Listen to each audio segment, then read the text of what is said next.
E se você não tem uma alergia alimentar, se você for um alergista, fez um teste lá e deu negativo para um monte de coisa, isso não exclui a possibilidade de você ter uma hipersensibilidade alimentar.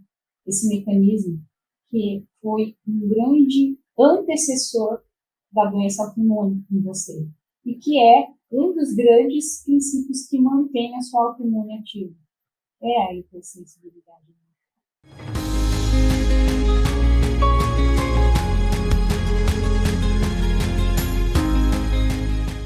Então, vamos lá entender a hipersensibilidade alimentar. Então, diferente da alergia alimentar, a hipersensibilidade ela pode aparecer, ela pode gerar um sintoma até 96 horas depois que você teve contato com o alimento.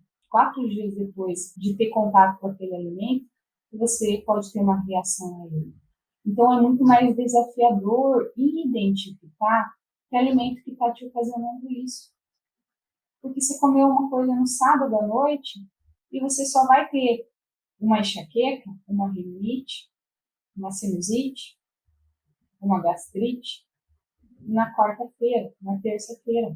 E quando é que você vai associar, quando é que você vai pensar que foi outra coisa que você comeu lá no sábado à noite? É desafiador, na verdade. E você deve estar se perguntando, mas não existe um exame para eu detectar uma hipersensibilidade alimentar? Existe sim. São testes que você também pode fazer pelo sangue e enviar para um laboratório especializado nisso, que vai avaliar respostas, aumento de anticorpos e IgM no seu sangue para determinado alimento. Porém, são testes caríssimos, incompletos, porque não se avalia todos os alimentos, e existe algum percentual de você ter um falso positivo. Então, na prática, acaba ficando pouco acessível, pouco aplicável esses testes de hipersensibilidade alimentar, tá? E o grande problema é que, além de ser não praticável, né, eles têm uma alta prevalência. Então, diferente das alergias alimentares, que em cerca de 3% dos problemas alimentares, as hipersensibilidades é mais de 50%. Qual a relação dela com a sua autoimune?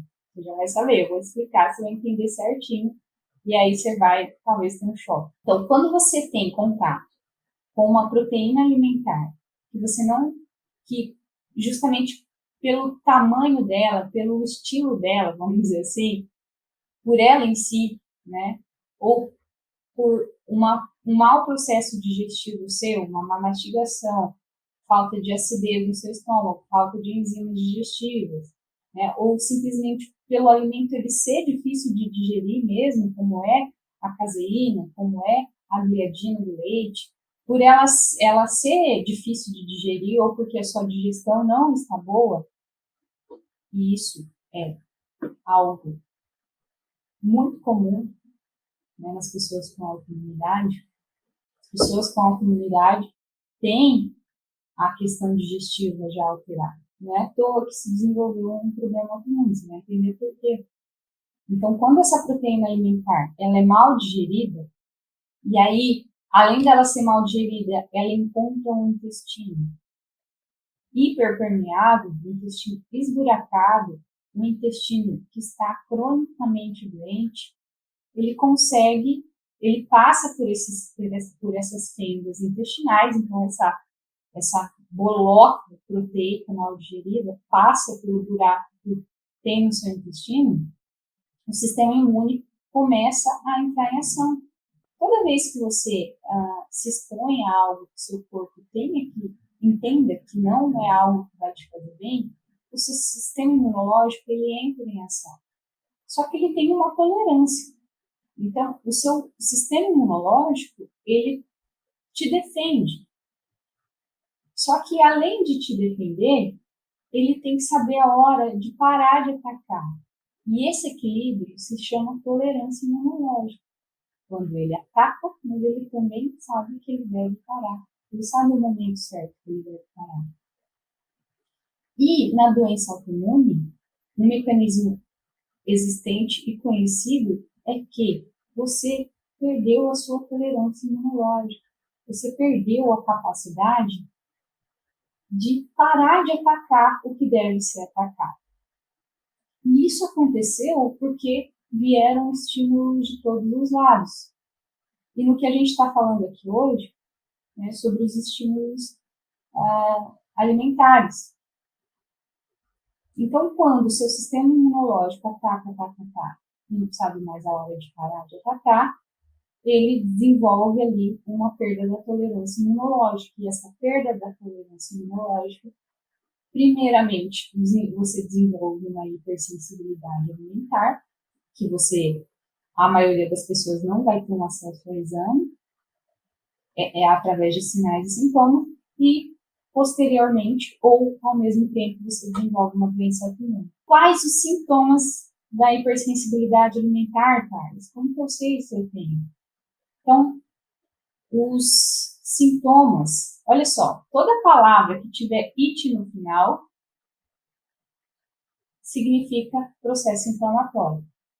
Então, olha só as ites que têm relação com hipersensibilidade alimentar.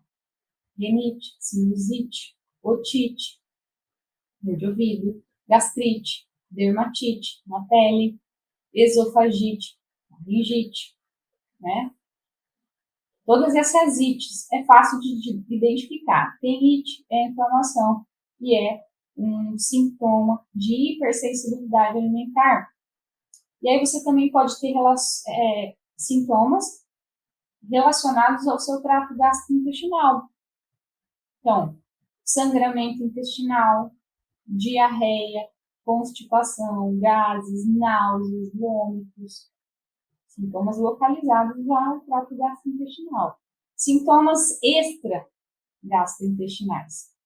Enxaqueca, insônia, sonolência, letargia, né, aquela lentidão, uma fadiga que é inexplicável, não tem explicação, você não se exercitou, você não fez nada, você foi sentado, você está fadigado de forma inexplicável. Ou, ao contrário, uma hiperatividade, alterações do humor, a própria resistência insulínica, urticária, caspa, acne, ressecamento das mãos, olheiras embaixo dos olhos, olhos inchados, olhos lacrimejantes, olhos vermelhos, bochecha vermelha, dor muscular, dor articular e doença autoimune. Olha quantos sintomas de hipersensibilidade você pode ter nesse momento, ou então quanto tempo antes de receber um diagnóstico de doença autoimune você passou vivendo com esses sintomas que eu falei. E se você que está me ouvindo aí quiser fazer um teste sobre isso, existe, só colocar no Google aí, questionário de rastreamento metabólico, IBF, Instituto Brasileiro de Nutrição Funcional. É um questionário em que você vai pensar sobre os seus últimos 30 dias, os sintomas que você teve, e aí você vai dar pontuação, né, de acordo com a gravidade desses sintomas e da frequência que eles apareceram em você. A gente vai ter ali um perfil das suas hipersensibilidades. É importante fazer esse teste com bastante atenção, porque às vezes a pessoa faz fica com preguiça de preenche tudo rápido, não presta atenção, não olha para si. Não olha para si, não se auto-observa, vive a vida no automático. Ou então está tão acostumado a sentir isso que ela nem parou para observar. Para ela faz parte dela, faz parte da vida dela. Para ela é isso, é assim que é, e ponto. Né? Então eu sempre falo para os meus alunos, pratique a auto-observação. Ninguém conhece mais o seu corpo que você mesmo. Eu posso ser o que eu for. Eu não conheço mais o seu corpo que você mesmo. Então, se auto-observe. Que sintomas você tem? Que gatilhos aconteceram para esse sintoma aparecer? Não aceite isso como normal, porque isso não é normal. Isso pode ser comum para você. Mas existe a diferença entre comum e normal. Você não merece viver assim. Então, pare de achar que as coisas são normais, porque não existe um exame ali que te diga que você tem isso, isso e aquilo. Sinais e sintomas, que é coisa melhor do que o que você sente, os sinais que o seu corpo está manifestando. Por que isso é menos valioso do que um exame? Isso é de graça, além de tudo, isso é de graça. Então, entenda que para você silenciar os seus sintomas da sua autoimune de forma definitiva, é fundamental tratar as hipersensibilidades alimentares, para que você resgate a sua tolerância imunológica, para que o seu sistema imune funcione equilibradamente, nem de mais, nem de menos, nem além, nem aqui. Você não tem que baixar a sua imunidade. Você precisa da sua imunidade, mas quando ela também não sabe a hora de parar de atacar, você também tem um problema. Então, você só trata essa hipersensibilidade alimentar retirando o alimento em que você é sensível. E a notícia boa é que você pode voltar a tolerar esse alimento. Não é como a alergia, que você nunca mais vai poder comer. Você volta a poder comer, mas você precisa retirar momentaneamente para que você resgate a sua tolerância imunológica, associado a toda uma modulação intestinal. Porque se você só tira o alimento, sem melhorar o quadro como um todo, né, o problema não resolve. Então, pense mais sobre isso.